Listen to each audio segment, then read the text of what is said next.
সরকারি চাকরিতে কোটা বাতিলের দাবিতে বৈষম্য বিরোধী ছাত্র আন্দোলনের সময় গত বছরের জুলাইয়ে সারা দেশে ট্রেন চলাচল বন্ধ ঘোষণা করে তৎকালীন সরকার।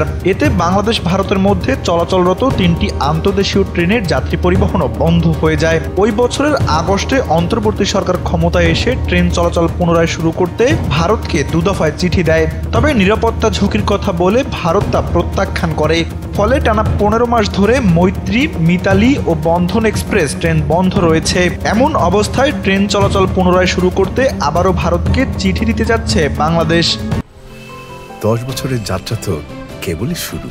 একসাথে গ্রো করার এই জার্নি চলুক আগামীতেও। পাঠাও 10 years of growing with you।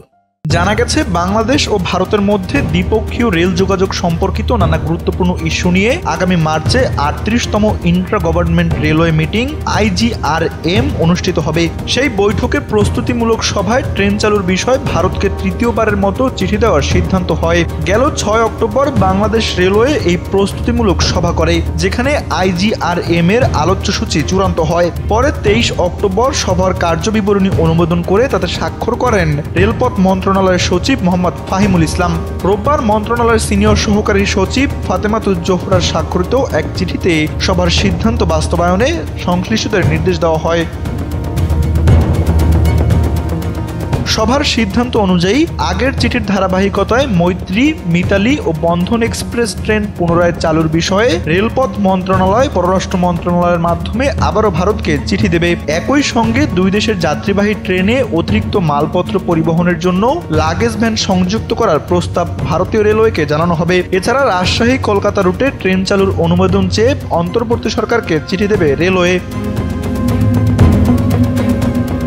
Bangladesh ও ভারতের মধ্যে যাত্রীবাহী মৈত্রী এক্সপ্রেস ট্রেনের রুট পরিবর্তনের পরিকল্পনা নিয়েছে বাংলাদেশ রেলওয়ে।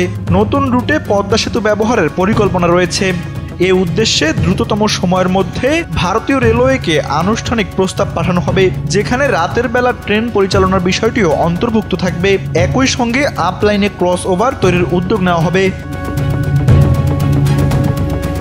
এ বিষয়ে জানতে চাইলে রেলপথ মন্ত্রণালয়ের সচিব মোহাম্মদ ফাহিমুল ইসলাম বলেন, ভারতের সঙ্গে আলোচনার একমাত্র উপায় পররাষ্ট্র মন্ত্রণালয়ের মাধ্যমে চিঠি পাঠানো।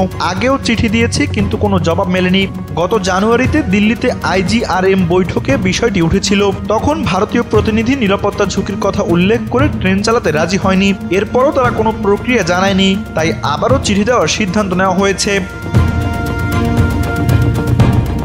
দুদেশের মধ্যে যাত্রীবাহী ট্রেন চলাচল শুরু হলে ঢাকায় বন্ধ থাকা ভিসা প্রক্রিয়া পুনরায় চালু করতে হবে ভারতকে। তবে ভারত এখনও বাংলাদেশকে যাত্রীবাহী ট্রেনের জন্য নিরাপদ মনে করছে না।